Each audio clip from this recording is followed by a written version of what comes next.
ये आकाशवाणी है। आंचल और आंसू। आज प्रस्तुत है विष्णु प्रभाकर का लिखा ये नाटक। निर्देशक हैं चिरंजीत।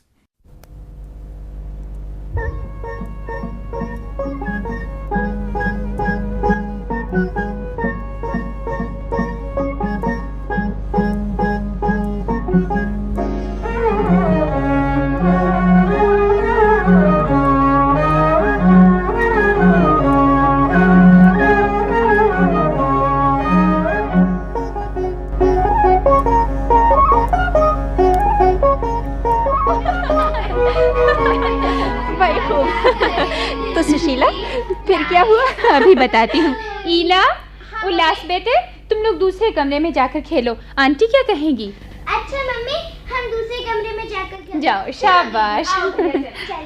हाँ तो सुशीला, फिर क्या हुआ? हुआ क्या, इन्होंने उसे धमका दिया और वो मान गया? हाँ, तब तो वो चला गया, लेकिन 5-7 मिनट बाद ही फिर लौट आया और इस बार उसके हाथ में एक शब्दकोश था। शब्दकोश? अरे सुन तो, अपने पिताजी के सामने शब्दकोश रखकर वो बोला, पिताजी मैं सच कहता हूँ, मम्मी के 5 पति हैं, देखो इसमें लिखा है। हे भगवान, क्या शब्दकोश में लिखा है कि तुम्हारे 5 पति? अरे हाँ, उसने सचमुच दिखा दिया। पर कहाँ? कोश के पृष्ठ 1517 पर। मैं समझी नहीं। अरे पहले मैं भी नहीं समझी थी। हजरत कोश में किसी शब्द के अर्थ देख रहे थे। देखते देखते घर के सभी व्यक्तियों के नामों का अर्थ ढूंढने लगे। अच्छा। सबसे पहले पिताजी के नाम के अर्थ देखे, राकेश अर्थात चंद्रमा, और फिर मम्मी के नाम के सुशीला अर्थात? जी पृष्ठ 1517 खोलकर वो बोला, ये देखो पिताजी, ये मम्मी का नाम है ना सुशीला, इसके आगे लिखा है सुदामा की पत्नी, यम की पत्नी, कृष्ण की 8 पटरानियों में से एक, राधा की एक सहेली। सो पिताजी, सुदामा हुए एक पति। अच्छा। यम दूसरे, कृष्ण तीसरे, चौथे वे जिनके साथ राधा की सहेली का विवाह हुआ था। जीजा जी, 5वें आप प्रोफेसर राकेश। जी हाँ, 5वां मैं। अब बताओ मैं क्या कहता। स्वीकार करना पड़ा कि उसकी मम्मी के 5 पति हैं। बाप रे बाप, आजकल के इन छोकरों के पेट में कितनी बड़ी दाढ़ी है। दैया रे, माँ के 5 पति बना दिए हैं। और हाय मैं मर जाऊँ ना। ना ना, मुझे ऐसा नहीं कहना चाहिए। अरे क्या बोल तो। अरे कुछ नहीं, यूं ही। अच्छा जीजा जी, आपकी आयु क्या है? माफ कीजिए, किसी से उसकी आयु नहीं पूछनी चाहिए, परंतु। अरे तू भी क्या किसी अंकों के कोश में इनकी आयु के अर्थ देखेगी? अंकों का कोश नहीं होता शीला जी, ज्योतिष होता है। ओ। देखना चाहती हूँ कि इनका कौन सा अंक है जो ऐसी विचक्षण संतान हुई और पति ऐसी सुशील मिली। आप तो जानती हैं सुपर्णा जी, स्त्री की आयु जितनी वो कहे उतनी ही होती है, और पुरुष की उतनी जितनी दिखाई दे। आपको मेरी आयु कितनी दिखाई देती है? यही कोई 32-33। सच? आपने बहुत नहीं, केवल 12 वर्ष की गलती की है। मैं 45 वर्ष का हूँ। बाप रे, 45 वर्ष? जी हाँ। क्यों जीजा जी, कौन से खेत का धान खाते हैं आप? मेरे उनको भी बता दीजिए, 30 की आयु में 45 के लगते हैं। ये तो अपनी सखी से पूछिए, यही जानती है। अरे मेरी नजर से देखेगी तो तेरे वो भी 30 के स्थान पर 20 के लगेंगे। तब तो राम करे तेरी नजर की छूत मुझे ना ही लगे। क्यों? वो मुझसे भी छोटे दिखाई देंगे, और शास्त्र कहते हैं कि स्वामी छोटा नहीं होना चाहिए। छोटा हुआ तो हुकूमत कैसे करेगा? अरे आप तो सचमुच जिंदा दिल हैं। कितने बच्चे हैं आपके? दर्जन पूरी होने में बस केवल 2 की कसर है। हाजी, इसकी बातों में ना आइए, इसके तो एक भी बच्चा नहीं है, सब जेठानी के हैं। आपका अपना कोई बच्चा नहीं है? वो अपने ही तो है जीजा जी, उनके पालन पोषण करने का भार मुझी पर है। ब्रह्मा का काम है सृष्टि करना, सो जेठानी कर गई, और विष्णु का काम है सृष्टि का पालन पोषण करना, सो मैं कर रही हूँ। खूब। अच्छा बताइए जीजा जी, क्या आपने सुना है कि भगवान विष्णु के कभी कोई संतान हुई? अरे हाँ, ऐसा तो कहीं नहीं पढ़ा सुना। बात आप लाजवाब करती हैं। हाजी, ये तो बचपन से ही लाजवाब रही है। स्कूल में अध्यापिकाएं तक इससे परेशान थी। हिसाब में इतनी तेज थी कि बड़े से बड़ा प्रश्न ज़बानी हल कर देती थी। अध्यापिका कहती, स्लेट पर लिख कर लाओ, तो ये उत्तर देती, स्लेट क्यों खरीदूं, आप सवाल चाहती हैं, मैं जुबानी कर देती हूँ। फिर बाप के पैसे और अपना समय क्यों खाऊं?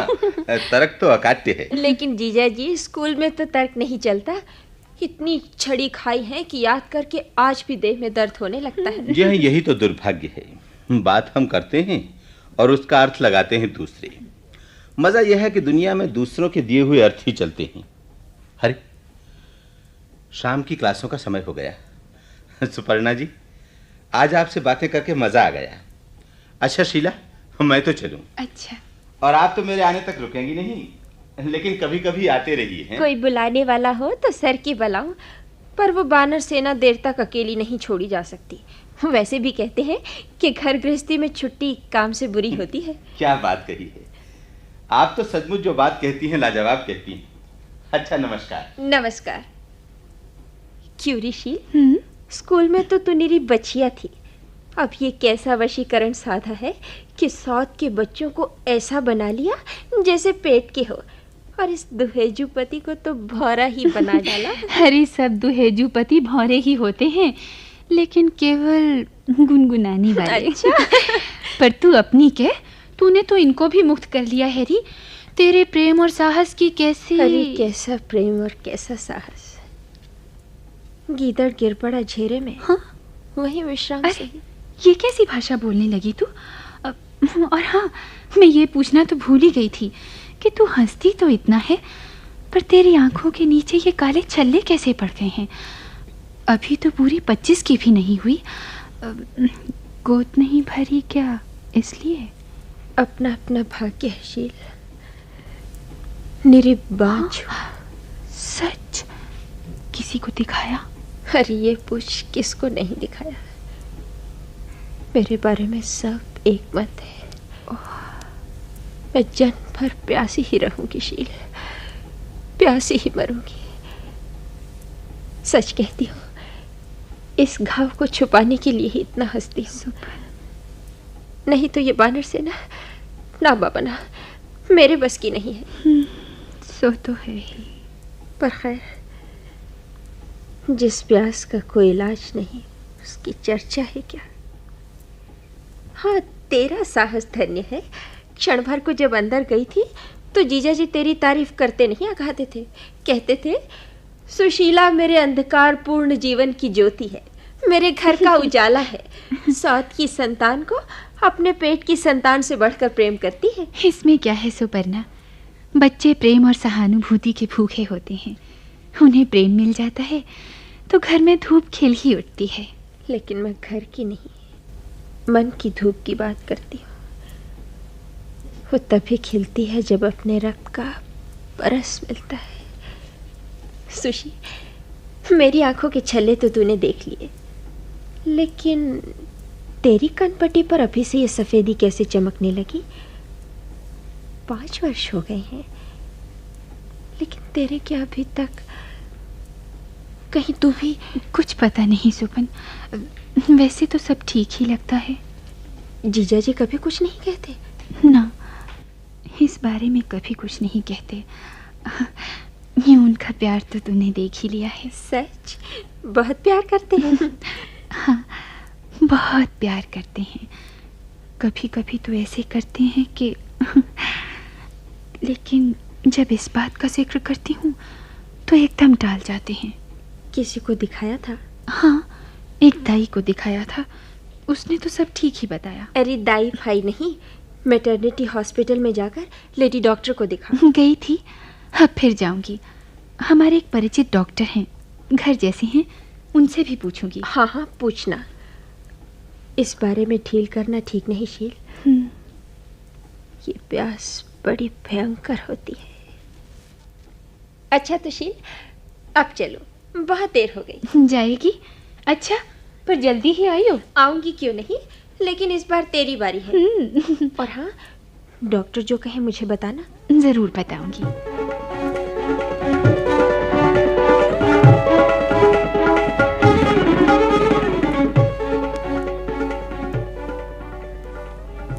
सुशीला जी। डॉक्टर साहब, आप आ गए? नमस्ते। नमस्ते। आपका संदेश मिलता और मैं ना आता। डॉक्टर अनिला मुझे आज ही मिली थी। अच्छा। मैंने तो आपसे पहले ही कह दिया था, आप बिल्कुल ठीक हैं, कहीं किसी तरह की शंका नहीं है। फिर क्या? रोग की जड़ कहीं और ही है। सुशीला जी, मुझे आपसे सहानुभूति है। बहुत दिन से आपसे कहना चाहता था पर साहस नहीं हुआ। सोचता था क्यों किसी के जीवन में अशांति के बीज बोऊं। अशांति?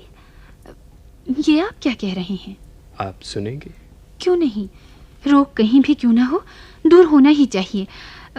मेरी समझ में नहीं आता। आप रोग दूर करना चाहते हैं? आप पहेली क्यों बुझा रहे हैं? साफ साफ कहिए ना, क्या बात है? मुझे डर है कि साफ बात सुनकर आपको दुख होगा। होने दो, मैं वो बात सुनना चाहती हूँ। तो सुनिए, प्रोफेसर राकेश। चुप क्यों हो गए? कहिए ना। प्रोफेसर राकेश परिवार नियोजन में अपना ऑपरेशन करवा चुके हैं। क्या? ऑपरेशन?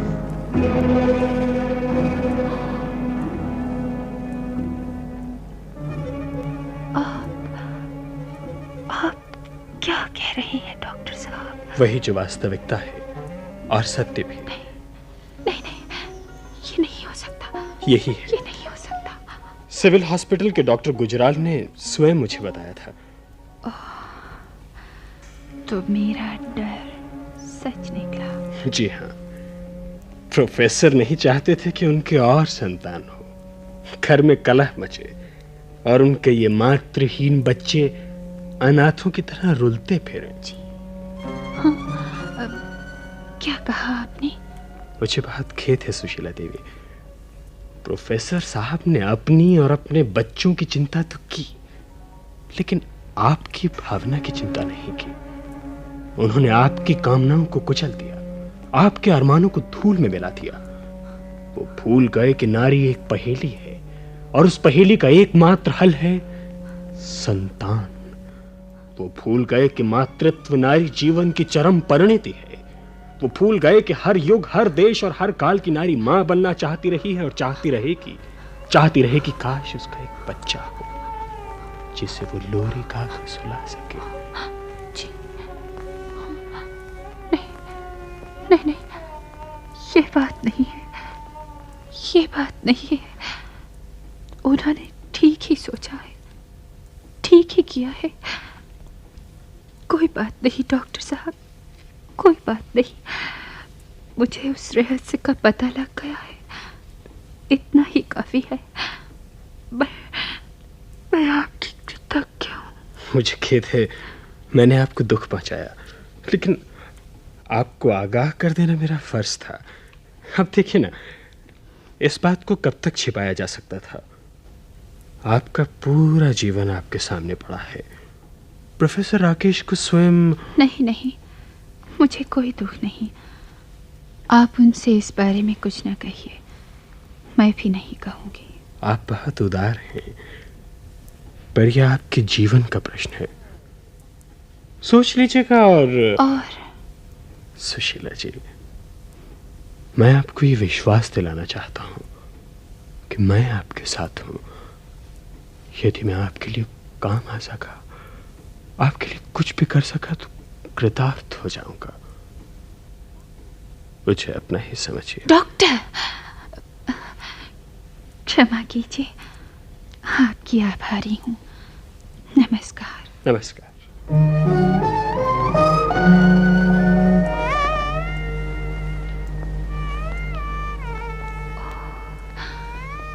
क्या हुआ? क्या हुआ? ये उन्होंने क्या किया? क्या किया? मैं भी प्यासी ही रहूंगी, प्यासी। नहीं, ये नहीं हो सकता, ये नहीं हो सकता। लेकिन उन्होंने मुझे बताया क्यों नहीं? मम्मी, तुम ईशान भैया से कभी मत बोलना। वो कहते हैं मम्मी मेरी है। भला तुम उसकी कैसे हो?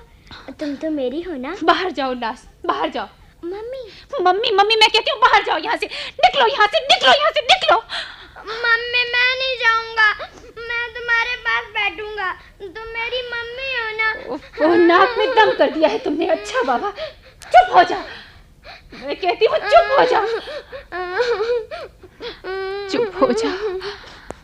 बस बस, चुप हो जा उल्लास, चुप हो जा मेरे लाल। मैं तेरी ही मम्मी हूँ, ईशान को डांटूंगी। सच? तुम मेरी ही मम्मी हो? हाँ हाँ, तेरी ही, तेरी ही। तब तुमने मुझे डांटा क्यों? मेरी तबीयत खराब है बेटा, अब नहीं डांटूंगी, माफ कर दे। चल चल मेरे लाल, तेरे दूध पीने का वक्त हो गया। चल मेरे राजे बेटे, चल। नहीं जाता। मेरा अच्छा बेटा, मेरा राजा बेटा, चल मैं तुझे लोरी गाकर सुनाऊंगी। चल। लोरी सुनाओगी? तो चलो, फिर मुझे ना डांटना। कभी नहीं डांटूंगी, कभी नहीं डांटूंगी मैं अपने लाल को। चल मेरे बेटे, चल। मेरी अब तो प्यारी ठीक है ना? मम्मी। चल।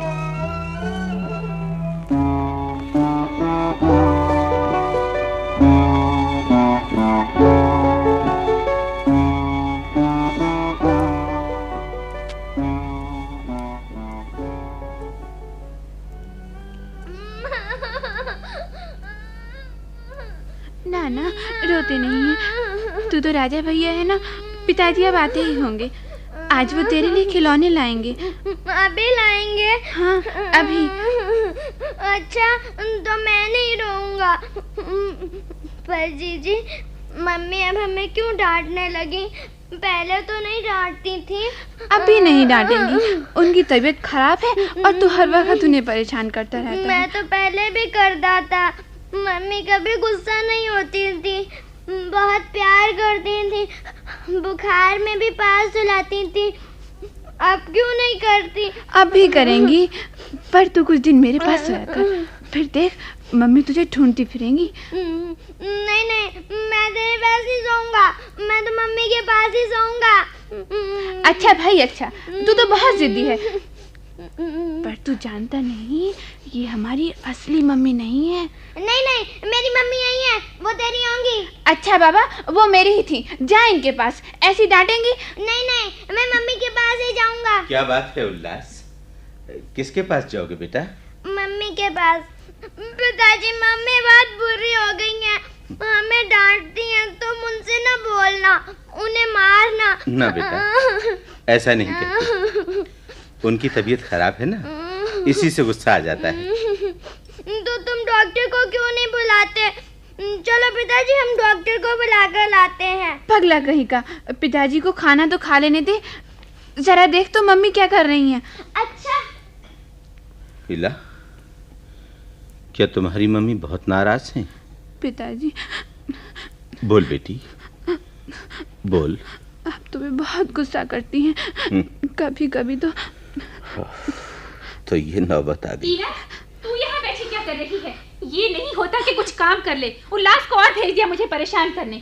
अभी जाती हूँ मम्मी, अभी जाती हूँ। उल्लास तो तुम्हें बुलाने गया था, वो समझता है कि तुम्हारी तबीयत बहुत खराब है, इसीलिए तुम डांटती हो। इस घर में मेरे बारे में अब और कोई क्या समझेगा? मैं डांटती हूँ, मारती हूँ, मैं बुरी हूँ, मैं इनकी माँ नहीं हूँ। नहीं सुशीला, ये बात नहीं है। इस घर में तुम्हें कभी किसी ने गलत नहीं समझा, तुमने समझने ही नहीं दिया। इस अंधकार से भरे घर में ठकुर सुहाती बातों को सुनते सुनते मैं पागल हो गई हूँ। आप ये कभी क्यों नहीं सोचते कि आपने मुझे धोखा दिया है? आपने मुझे। हाँ सुशीला, मैंने तुम्हें धोखा दिया, अपनी उस दुर्बलता पर लज्जित हूं।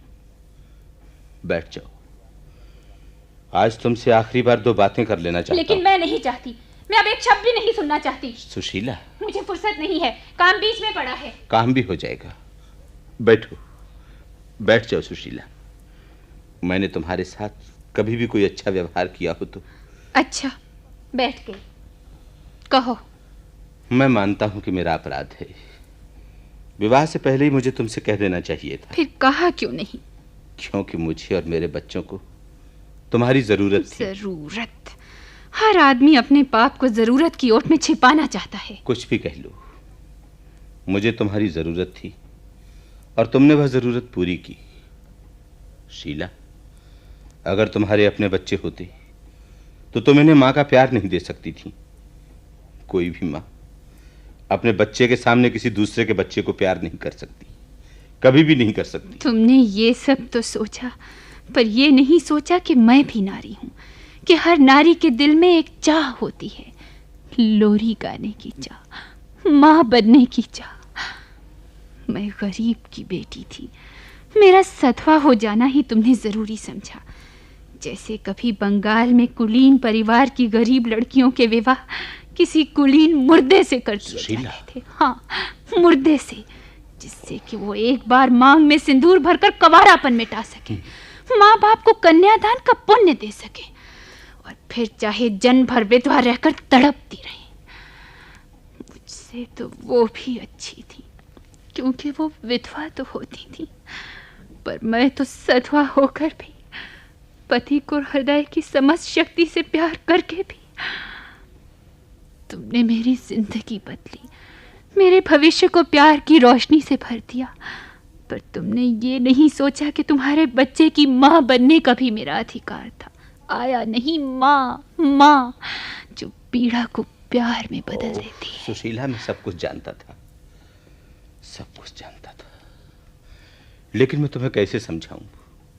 मैं सोचता था कि मेरे 4 बच्चे हैं, आज के युग में इनसे अधिक का पालन युग पोषण। का ऐसा ही ध्यान था तो कहीं और सौदा किया होता, किसी बांझ को ढूंढा होता। सुशीला, बार बार इस दुखती रग को मत कुरेदो, मेरी बात तो सुनो। अब तुम्हारे पास कहने को है ही क्या? क्यों बार बार उन्हीं बातों को दोहराते हो? कहने को अभी बहुत कुछ है। तो कहो ना। सुशीला, तुम मुझे तलाक दे सकती क्या? हो। तलाक? हाँ, तलाक। तुम्हारे पास उसके लिए बड़ा स्पष्ट कारण है। मैं सच कहता हूं, मैं तैयार हूं। तुम ऐसे क्यों देख रही हो? नहीं, मैं कचहरी में जाकर प्रतिवाद नहीं करूंगा, विश्वास करो। मम्मी मैंने खाना खा लिया, चलो डॉक्टर के चले। नहीं बेटा, तुम हुआ, मैं अभी नहीं जा सकती। नहीं जा सकती? क्यों, तबीयत ज्यादा खराब है? अच्छा, हम डॉक्टर को यहीं बुला लाते हैं। चलो पिताजी। चलो बेटा, मैं जाता हूं। सुशीला, वकील साहब से भी केस तैयार करने को कहता आऊंगा। जरा रुको। क्यों? पहले चलकर खाना खा लो। अभी मन नहीं करता, आकर खा लूंगा। मैं कहती हूँ खाना खा लो। आकर ही खाऊंगा। आओ उल्लास।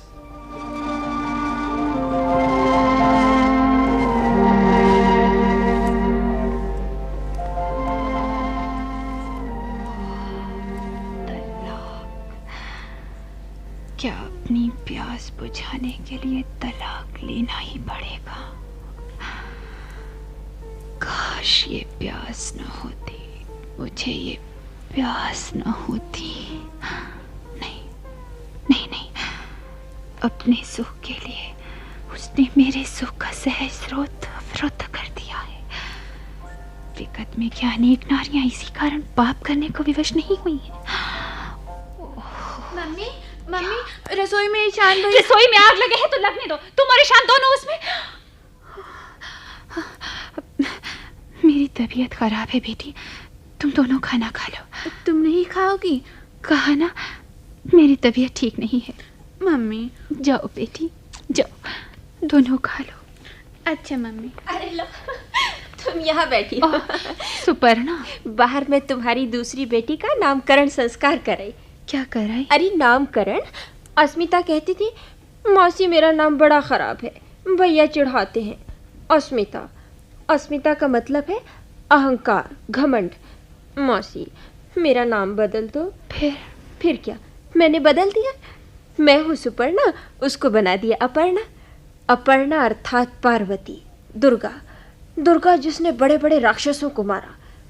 अस्मिता बहुत खुश हुई। पर सुशीला, तेरे घर में क्या बिना कोष को देखे कुछ नहीं होता? हाँ, तू बोलती क्यों नहीं? ऐसे क्यों बैठी है? कहीं डॉक्टर ने तो? डॉक्टर? हाँ, डॉक्टर ने क्या कहा? सुन, डॉक्टर ने कहा है कि क्या? हाँ, उन्होंने अब तक मुझसे ये रहस्य छिपाए रखा। पर क्यों उन्होंने ऐसा किया? अपने सुख के लिए किया, अपनी संतान के सुख के लिए किया, कहने को देश के लिए भी किया। पर उन्होंने ये नहीं सोचा कि गरीब सुशीला का क्या होगा? मुझे और कोई दुख नहीं है सुपर्णा, और कोई दुख नहीं, पर वो मुझसे पूछ तो लेते। पूछ कैसे लेते? पूछते तो क्या तू यहाँ आती? ओह, ये पुरुष, इसने नारी को सदा बलिदान की वेदी पर चढ़ाया है।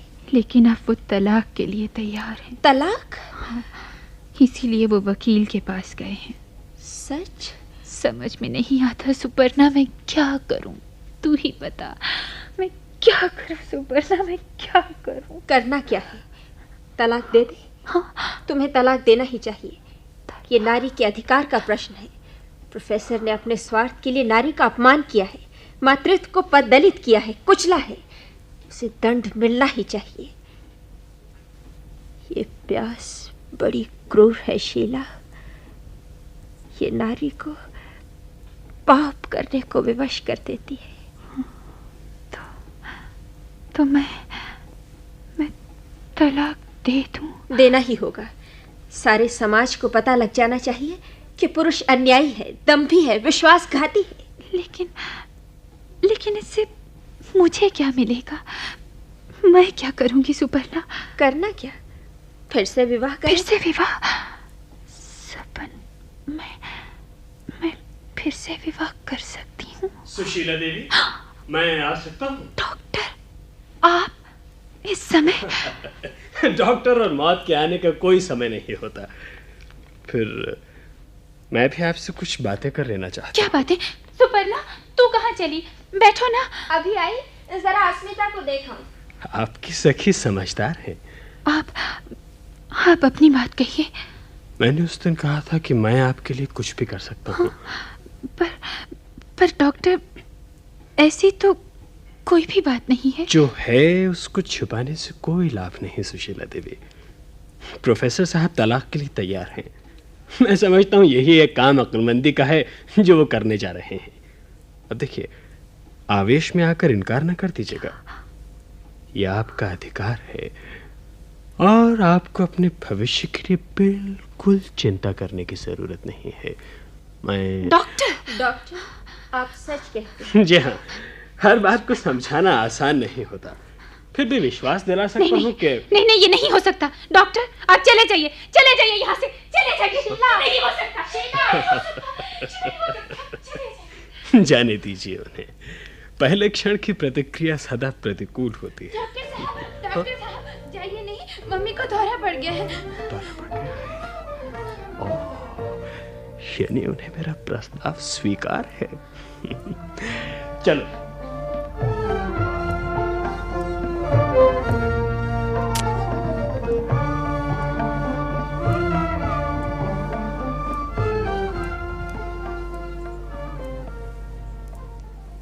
देख सपन, मैंने अब जाने का निश्चय कर लिया है।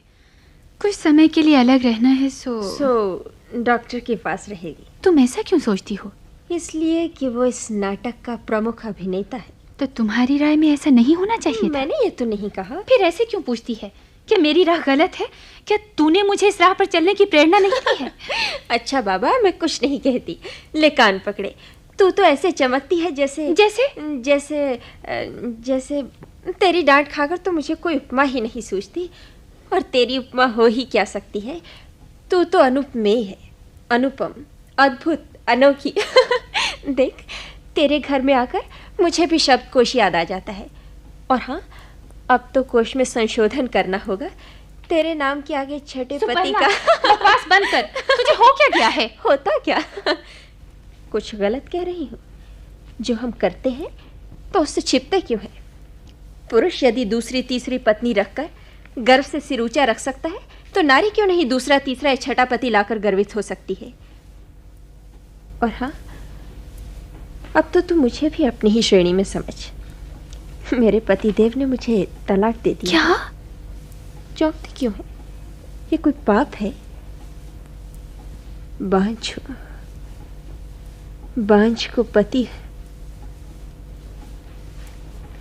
बांझ को पत्नी होने का कोई अधिकार नहीं है। सुपन, तू सच कह रही है?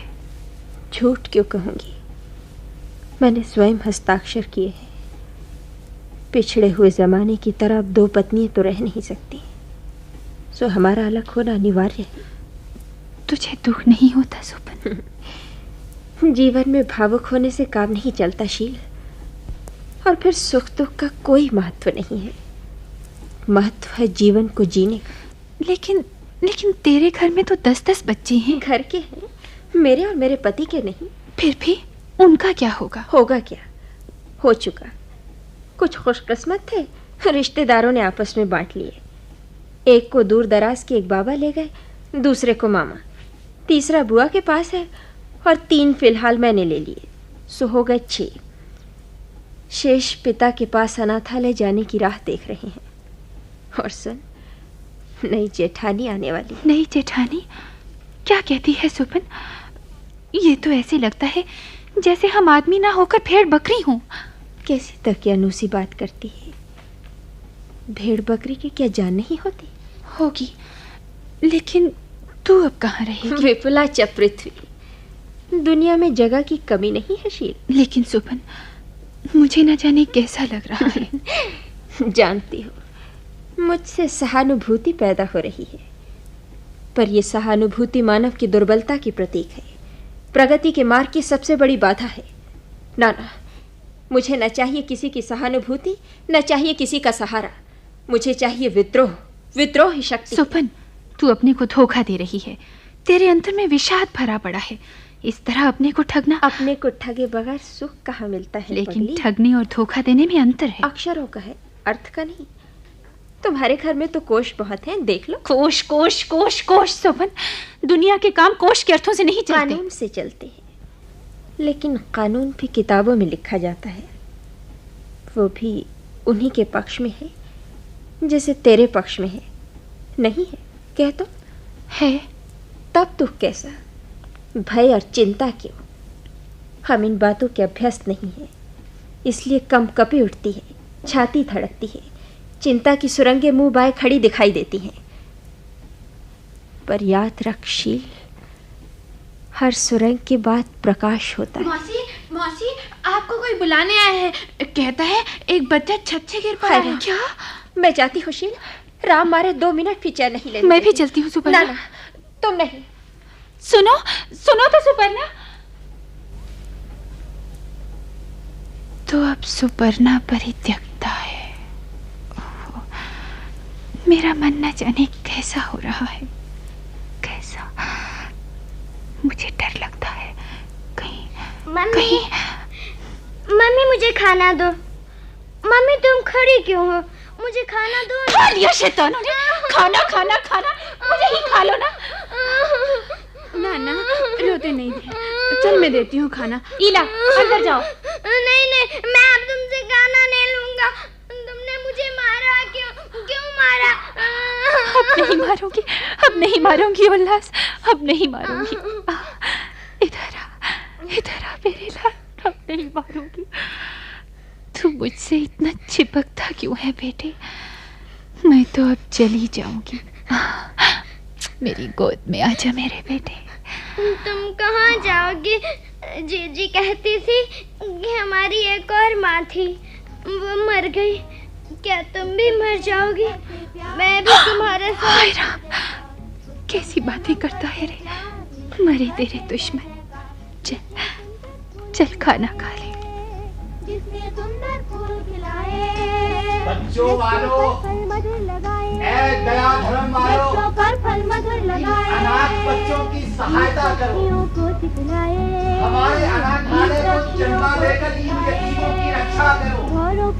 ए धर्मियों, इन यतीम बच्चों की रक्षा करो। इन अनाथ बच्चों की सहायता करो। हमारे अनाथालय को चंदा देकर इन यतीमों की रक्षा करो। ये अनाथ बच्चे। गाना अच्छा है ना मम्मी? मैं भी गाऊंगा। मुझे बाजा मंगा दो। तू ये गाना गाएगा उल्लास? तू? मम्मी तुम रोती क्यों हो? मम्मी नहीं तो बेटा, जिस देश का समाज, जिस देश का शासन अपने बच्चों की देखभाल नहीं कर सकता, जिस देश के बच्चे इस तरह गा गा कर भीख मांगते हैं, उस देश और शासन के लिए कोश की कोई भी गाली काफी नहीं हो सकती। ओह, मैं इन्हें क्यों डांटती हूँ? इनका क्या अपराध है? ये मासूम बच्चे, ये तो कुछ भी नहीं जानते, जानते हैं केवल प्यार की भाषा को, केवल प्यार। सुशीला, कौन? तुम यहीं हो? लो बैठो, मैं सब कागजात ले आया। क्यों ना ले आते? अपने सुख की बात है ना, सब अपने सुख की चिंता करते हैं। कितनी जल्दी तलाक का प्रबंध कर लिया। सुशीला, तुम्हारी तबीयत तो ठीक है? मेरी तबीयत की तुमने कब चिंता की है? पर मैं कहती हूँ, कान खोलकर सुन लो जी, मैं नहीं दूंगी तलाक, मैं नहीं जाऊंगी इस घर से। इसी घर में रहकर तुमको परेशान करूंगी। तुम तो मर्द हो, फिर शादी कर लोगे, पर इन बच्चों का क्या होगा? अगर मैं किसी दिन गई भी तो इन्हें साथ लेकर जाऊंगी। तुम इन्हें नहीं ले जा सकती। तो जैसे तुम इनकी देखरेख करोगे। करूंगा क्यों नहीं? रहने दो, इतनी शक्ति होती तो मुझे क्यों लाते? मैं जाऊंगी तो और आएगी। वो न जाने कैसी हो, जिस प्यार में ये पले हैं वो इन्हें नहीं मिला तो मैं कहीं भी क्यों न रहूं, चैन से ना बैठ सकूंगी। तो तुम्हें अब इस बात की चिंता क्यों है? वो मेरा दर्द है। तुम्हारा दर्द? मैंने विच्छेद चाहा है, इसके लिए लज्जित नहीं हूं। तो लो, ये रहे कागजात, इन पर दस्तखत कर दो। लाओ। मेरी जैसी अभागे नारियां हर युग, हर काल और हर देश में होती आई हैं, लेकिन हर युग में उनका रूप अलग अलग होता है। मैं अब इस घर से नहीं जाऊंगी। सुशीला, मैं ये नाटक पसंद नहीं करता। अपने अपराध की सजा पाने को मैं तैयार हूं, पर अब तुम्हारा इस घर में रहना न सह सकूंगा। और मैं कहती हूँ तुम्हें वही सहना होगा, यही तुम्हारा दंड है। जाने की चाबी हाथ में लेकर मैं मकान के भीतर ही रहूंगी। तुम भी औरों की तरह नहीं? कौन? सुपर्णा?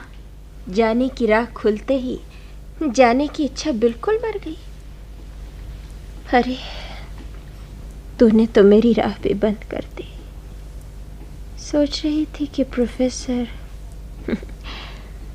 पर हाय रे दुर्बल नारी, अपनी मुक्ति को ही तुमने पैरों की बेड़ी बना ली। सुपर्णा, तुम्हें हमारे बीच बोलने का कोई अधिकार नहीं है। अधिकार? अधिकार की दुहाई कायर दिया करते हैं, और कायर ही बलिदान की रट लगाते हैं। सुपर्णा, तुम यहाँ से चली जाओ। जाना ही होगा, पर यह सीख लेकर जा रही हूँ कि विद्रोह को शक्ति देने के लिए शायद अभी बलिदान की और जरूरत है। प्रोफेसर साहब, ऐसा लगता है कि जिस आग्नेय पदार्थ से विधाता ने आंचल में दूध पैदा किया है, उसी से आंखों में आंसू भी भरे हैं। हर अवसर के लिए कोश में उनका अलग अलग अर्थ है। पर कोश में क्या असली अर्थ होते हैं? असली अर्थ तो इस जीवन की जरूरत की ओट में छिपे रहते हैं सुपर्णा, फिर कोश में लिखे जाते हैं। जानती हूँ, तभी तो कहती हूँ। क्या अंत हुआ है इस नाटक का? नए की तलाश करते करते जब नया मिला तो तुमने पुराने के गले में ही जयमाला डाल दी।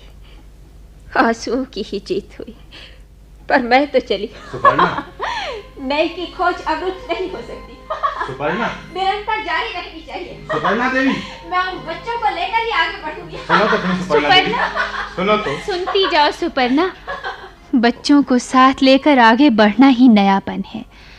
यही आंचल और आंसू की नई कहानी है। शेष सब मिथ्या है। अधिकार, कायरता, बलिदान, ये सब शब्द मात्र हैं जिनके जैसे चाहें अर्थ किए जा सकते हैं। तो सुशीला, तुम